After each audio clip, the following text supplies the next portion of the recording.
জোরে বৃষ্টি নামতেই এক দৌড়ে বাঁ পাশের একটা নার্সারির দোকানে ঢুকে পড়ল বুম্বা। স্কুল যাওয়ার পথে রোজই দেখে দোকানটা, কত ধরনের গাছ দোকান জুড়ে। তার দাদু বেঁচে থাকলে এই দোকানের মালিকের সমবয়সী হতেন বোধহয়।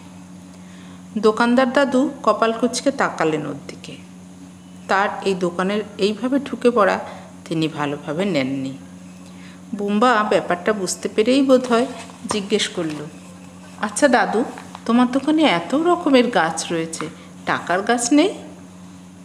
কপালের ভাঁজ আরও গভীর হলো ভদ্রলোকের। তারপরে কি যেন ভেবে সপ্রতিভ মুখে বললেন, আছে তো, টাকার গাছও আছে, তুমি নেবে? কেনার টাকা আছে তো? বুম্বা তার ব্যাগের সামনের পকেট থেকে একটা প্যাকেট বের করলো। এই প্যাকেটে টাকা আছে। গতকাল তার জন্মদিনে এই টাকা সে উপহার পেয়েছে। আজ অলোকেশ স্কুলে এলে টাকাটা ওকেই দিয়ে আসতো। অলোকেশ বুম্বার ক্লাসের বন্ধু, খুব গরিব ঘরের ছেলে। হাজার ভালোবাসলেও ড্রয়িং খাতা, পেন্সিল এইসব কেনার ক্ষমতা ওর নেই। বুম্বা তাই ঠিক করেছিল ওর জন্মদিনে পাওয়া টাকা অলোকেশকে দিয়ে দেবে।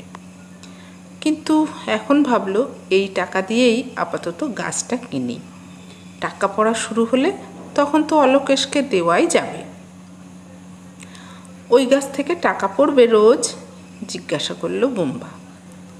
দাদু বলল, পড়বে তো, আলবাত পড়বে। বুম্বা আবার জিজ্ঞেস করলো, সত্যি সত্যি টাকা পড়বে? দাদু ঘাড় নাড়লেন।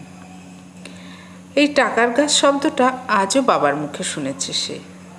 মা কি একটা কিনতে চাইতেই বাবা বললেন, এবারে মনে হচ্ছে একটা টাকার গাছ লাগাতেই হবে আমায়। তার মানে টাকার গাছ বলে সত্যিই কিছু আছে। তা না হলে এই দাদুই বা কোথা থেকে দিতেন তাকে? অথচ এতদিন বাবা মা জানতই না কথাটা। কি আশ্চর্য! মা চিরকালই তাকে বোকা ভাবে, সব সময় বলে, আমার বুম খুব সরল, যে যা বলে তাই বিশ্বাস করে। আজ মাও বুঝবে সে মোটেই বোকা নয়, বরং অন্য বাচ্চাদের চেয়ে অনেক বেশি বুদ্ধিমান। বুম্বা দোকানদারকে টাকা দিয়ে টাকার গাছ আর সঙ্গে গাছের দেওয়া কম্পোস্ট সারও কিনে নিল। বৃষ্টি নামতেই নাচতে নাচতে বাড়ি ফিরছে সে। কি যে ভীষণ আনন্দ হচ্ছে তার। টাকা যে তার ভীষণ দরকার। রোজ স্কুলে যাওয়ার পথে বুম্বা দেখে দুটো দুটো ছোট বাচ্চাকে ভিক্ষে করতে। বড়টা বোধ হয় তার মতো 9-10 বছরের হবে, আর ছোটটা তো আরও ছোট। বুম্বার না খুব ইচ্ছে করে একদিন ভালো কিছু খাবার কিনে ওদের হাতে দিতে। তাছাড়া ওদের স্কুলের পাশেই একটা একচালা ঘরে এক বুড়ি ঠাম্মা থাকেন। ওর খুব অভাব। এবার শীতে একটা কম্বলের জন্য তাদের স্যারকে ধরেছিলেন। বুড়ির গায়ে সব সময় ছেঁড়া শাড়িই দেখেছে বুম্বা। গাছ থেকে টাকা পড়া শুরু হলে ওই ঠাম্মাকেও একটা সুন্দর শাড়ি কিনে দেবে সে। এবার তার চারপাশের মানুষের আর কোনো কষ্ট থাকবে না। ও মা, দেখো কি নিয়ে এসেছি। ছেলে বুম্বার পাগল পাড়া ডাক শুনে ঘর থেকে বেরিয়ে এলো সুতপা। এই দেখো মা, টাকার গাছ নিয়ে এসেছি। এবার থেকে তোমায় আর বাবার কাছে টাকা চাইতে হবে না, গাছ থেকেই টাকা পড়বে। টাকার গাছ? ভুরু কুচকালো সুতপা। তারপর বুম্বার হাতে গাছটাকে দেখে হো হো করে হেসে উঠে বলল, ধুর পাগল, এ তো মানি প্ল্যান্ট রে। Money plant? তা মানি প্ল্যান্ট মানে তো টাকার গাছই হলো। না রে বুম, টাকার গাছ বলে আসলে কিছুই হয় না। তবে লোকে বিশ্বাস করে এই গাছ ঘরে থাকলে নাকি সংসারের উন্নতি হয়, টাকা পয়সা বাড়ে। বুম্বা বলল, কিন্তু মা, নাম মানি প্ল্যান্ট অথচ টাকা পড়বে না, এটা হয় নাকি? এবারে বুম্বার মা সুতপা বলল, না রে, অমন হয় না কখনো। বুম্বা বলল, তবে ওই যে দাদুটা বলল। সুতপাও বলল, তোকে ভালো মানুষ পেয়ে অমন কথা সবাই বলে রে বুম। বুম্বা হতাশ হয়ে বলল, তার মানে লোকটা আমাকে ঠকিয়েছে? সুতপা বেশ বুঝতে পারে হতাশ হয়েছে বুম্বা। তার টাকাটা বেকার নষ্ট হলো। অলোকেশকে দিয়ে দিলে তাও একটু ওর উপকারে লাগতো। দু চোখ জলে ভরে উঠেছে বুম্বার। মায়ের কথা যদি সত্যি হয় তাহলে তাদের সংসারের কিছু উন্নতি হতে পারে, কিন্তু তার ব্যক্তিগত কোনো উন্নতি হবে না। বাবার কাছ থেকে টাকা নিয়ে গরিব লোকদের সাহায্য করা কিছুতেই সম্ভব নয়। বাবা এত কষ্ট করে মাস চালিয়ে তারপর আবার তাকে টাকা দেওয়ার মতন অবস্থায় থাকেন না। বেশ মন খারাপ নিয়েই গাছটাকে বুম্বা তার ঘরের জানলার পাশে রেখে দিল। রোজ সকালে বুম্বা গাছটায় যত্ন করে জল দেয়, সার দেয়। একই সঙ্গে রোজই গাছটার কাছে কাতর আর্জি জানায়, টাকার গাছ, ও টাকার গাছ, মায়ের কথা ভুল প্রমাণ করে তুমি সত্যি সত্যি টাকার গাছ হয়ে যাও না। দাদু যে বলতো, মন দিয়ে কিছু চাইলে একদিন সেটা সত্যি হয়ে যায়। তাহলে গাছ ছেড়ে এবার দাদুর মালা পরানো ছবির সামনে গিয়ে ফুপিয়ে কেঁদে উঠল সে। ও দাদু, দাদু, তুমি ঠিক বললে না? কি বলতে তাহলে তুমি? আমি তো মন প্রাণ দিয়ে চাইছি, তাও এই গাছটা থেকে টাকা পড়ছে না কেন গো? ঠাকুরকে বলো না দাদু তোমার কথা সত্যি করে দিতে, তুমি তো ঠাকুরের কাছেই আছো। সেদিন রাতে ঘুমিয়ে ঘুমিয়ে বুম্বা স্বপ্ন দেখল তার মানি প্ল্যান্ট গাছটা থেকে ঝরে ঝরে টাকা পড়ছে, আর সে দু হাতে মুঠো মুঠো টাকা ধরছে আর বাতাসে উড়িয়ে দিচ্ছে। অলোকেশ তার কাছ থেকে উপহার পেয়ে খুব খুশি। রাস্তার বাচ্চা দুটো প্যাকেটে ভালো ভালো খাবার পেয়ে উজ্জ্বল চোখে তার দিকে তাকিয়ে আছে। বুড়ি ঠাম্মা চাদর আর শাড়ি পেয়ে দুহাত তুলে আশীর্বাদ করছেন তাকে। সকালে জানলা থেকে রোদ্দুর এসে তার মুখে পড়ল। সে বুঝল সারা রাত আসলে সে স্বপ্ন দেখেছে। প্রতিদিনের মতো ঘুম থেকে উঠেই সে মানি প্ল্যান্টের কাছে গেল। গিয়েই বিস্ময়ে হতবাক হয়ে গেল। এ কি দেখছে সে? মানি প্ল্যান্টের টবের উপরে 3টে চকচকে কয়েন পড়ে রয়েছে। আনন্দে দিশাহারা হয়ে দাদুর ছবিতে চুমু খেয়ে এলো সে। দাদু তাহলে সত্যিই বলতো, মন প্রাণ দিয়ে কিছু চাইলে ভগবান সেটা দেন। কয়েনগুলো হাতে নিয়ে বুম্বা দেখল 2টো 20 টাকা ও একটা 10 টাকার কয়েন পড়ে রয়েছে। সে প্রথমে ভাবল মাকে ডেকে দেখাবে, কিন্তু মা বড্ড সরল, কথা চেপে রাখতে পারে না। বাবা অনেক গোপন কথা মাকে বলতে বারণ করার পরেও মা মনের ভুলে সবাইকে বলে দিয়েছে। তাই এই খবরটা মাকে না বলাই ভালো।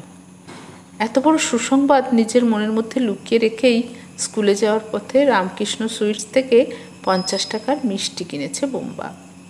সেই প্যাকেট রাস্তার বাচ্চা দুটোকে দিতেই 1000 ওয়েটের আলো জ্বলে উঠল ওদের চোখে মুখে। কি খুশি যে হয়েছে ওরা! ঠিক এমন হাসি স্বপ্নে দেখেছিল সে। আজ বুম্বার বড় আনন্দ হচ্ছে। অভুক্তকে খাওয়াতে পারলে এত আনন্দ হয়, সত্যিই জানা ছিল না তার। সে ভাবতে লাগলো, কালও কি গাছটা টাকা দেবে? ভাবতে ভাবতে রাতে ঘুমিয়ে পড়ল সে। সকালে এক রাত উৎকণ্ঠা নিয়ে গাছের কাছে গিয়ে দেখল গতকালের চেয়ে দ্বিগুণ টাকা দিয়েছে গাছ। অর্থাৎ 5টা 20 টাকার চকচকে কয়েন পড়ে রয়েছে গাছের তলায়। বুম্বা আজ স্কুল যাওয়ার পথে বই খাতার দোকান থেকে একটা ড্রয়িং খাতা আর কিছু কালার পেন্সিল কিনে নিল। অলোকেশের হাতে জিনিসগুলো দিতেই সে বুম্বার দুহাত জড়িয়ে ধরে কেঁদে ফেলল। বলল, বুম্বা, ঈশ্বর সবাইকে তোর মতো একটা করে বন্ধু দিক। অফ পিরিয়ডে তোরা যখন ড্রয়িং করবি, আজ থেকে আমিও ড্রয়িং করতে পারবো। তার পরের দিন উত্তেজনায় ছটফট করতে করতে গাছের কাছে যেতেই দেখল তার আন্দাজ ঠিক। গাছটা রোজই ডবল টাকা দিচ্ছে। আজ 20 টাকার 10টা চকচকে কয়েন পড়ে রয়েছে। কিন্তু হঠাৎ বুম্বার কি হলো? হঠাৎই সে এতদিনের জমিয়ে রাখা অভাবী মানুষগুলোর মুখ এক লহমায় ভুলে গেল। তার মুখে কেমন এক অদ্ভুত বিশ্রী হাসি খেলে গেল। মনে মনে ভাবল, ধুর, যত সব বোকা বোকা কাজ করে চলেছে সে। ওদের অত টাকার জিনিস দিয়ে কি হবে? ওদের দিলে তো ওদেরই হয়ে যাচ্ছে সেগুলো, তার তো কিছুই থাকছে না। বুড়ি ঠাম্মার ছেঁড়া শাড়ি, কম্বল সব কিছুর কথাই মনে পড়ল বটে, কিন্তু সেসব চিন্তায় তার বিশেষ কিছু ভাবান্তর ঘটল না। আগে নিজের স্বাদ আহ্লাদ মেটাবে সে, তারপর গরিব দুঃখীদের কথা ভাবা যাবে কন। তার একটা খেলনা গাড়ির শখ বহু দিনের। পাড়ার বাজারে সে বহুবার দেখেছে গাড়িটা, বাবার কাছে কেনার বায়নাও করেছে বহুবার, কিন্তু বাবা দিচ্ছি দেব করে এড়িয়ে গেছে প্রত্যেকবার। আজই তাহলে নিজের জন্যে কিনবে গাড়িটা। স্কুলে যাওয়ার পথেই 200 টাকার মধ্যে একটা ছোট গাড়ি কিনে নিল সে। হিসেব মতো আগামীকাল গাছটা 400 টাকা দেবে, তারপরের দিন দেবে 800 টাকা। দোকানদার একটা ভালো টয় ট্রেন দেখালো। কাল আর পরশু দুদিনের টাকাতেই হয়ে যাবে সেটা।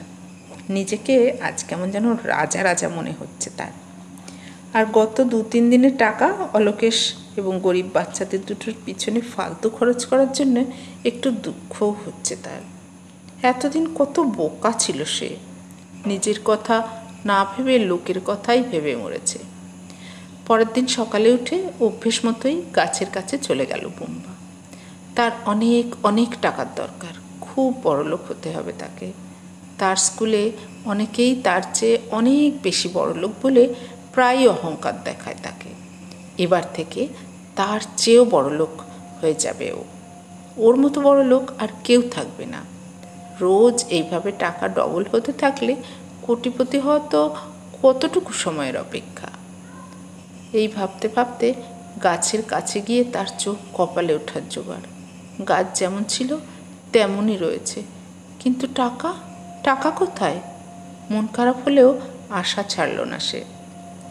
একদিন কোনো কারণে টাকা না দিতেই পারে, অমন তো মানুষের ক্ষেত্রেও হয়। যে গাইতে পারে তারও তো কোনো দিন গাইতে ইচ্ছে হয় না। গাছেরও হয়তো তেমনই কিছু হয়েছে। পরের দিন সকালে আরও হতাশ হলো বুম্বা। গাছটা শুধু টাকা দেয়নি তাই নয়, গাছের পাতাগুলো কেমন যেন শুকনো হলদেটে লাগছে।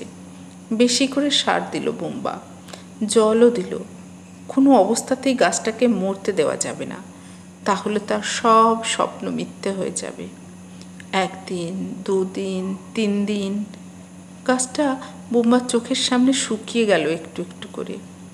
আরও অবাক ব্যাপার, গাছটা মরে যাওয়ার পরের দিন সকালে সে আবিষ্কার করল তার খেলনা গাড়ি ভেঙে 4 টুকরো হয়ে গেছে। 2 হাতে মুখ ঢেকে হাউ হাউ করে কেঁদে উঠল সে। কেন কেন কেন এমন হলো? ঠিক সেই সময় সে যেন দাদুর গলা শুনতে পেল।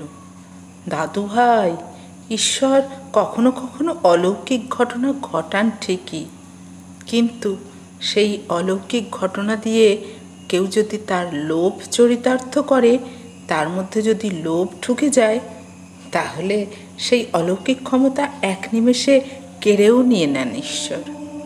লোভে পাপ, পাপে মৃত্যু, জানো না তুমি?